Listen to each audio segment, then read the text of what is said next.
Throughout my research, particularly searching for Black voices on the matter, I came across a few articles making the argument that comparing a fictional robot revolution to the very real bloodshed, hatred, violence, lynching of thousands, if not millions, of real Black people in the American Civil Rights Movement is not a fair comparison. I also read that using these seemingly performative Black characters like Rose can indirectly imply that the Civil Rights Movement is over and like the fight for racial justice is over. I think most people can agree that robots and all those things are not a fair comparison and are not equal. However, the civil rights imagery in this game is not necessarily subtle either, so I do think this game was intended to,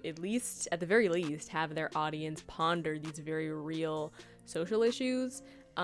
with using the metaphor of the androids to represent a general marginalized people. I think a lot of the civil rights imagery in particular was also probably meant to represent, the real dehumanizations that real marginalized people have had to go through, but again, using this fictional metaphor. In a few of the articles I've read, people were saying that making the comparison of an android to a minority is just inherently bad and that analogy shouldn't have been made, period. I also did read that it's not fair to make an allegory to civil rights or these other social issues and then never really directly address the issues that this game is making an allegory to, and I do think that there's some validity to these points. Doing so seems to dumb down the real weight of these social issues and civil rights issues to a sci-fi robot story. So I just listed a few examples of how the civil rights imagery and social activism imagery in this game can potentially be seen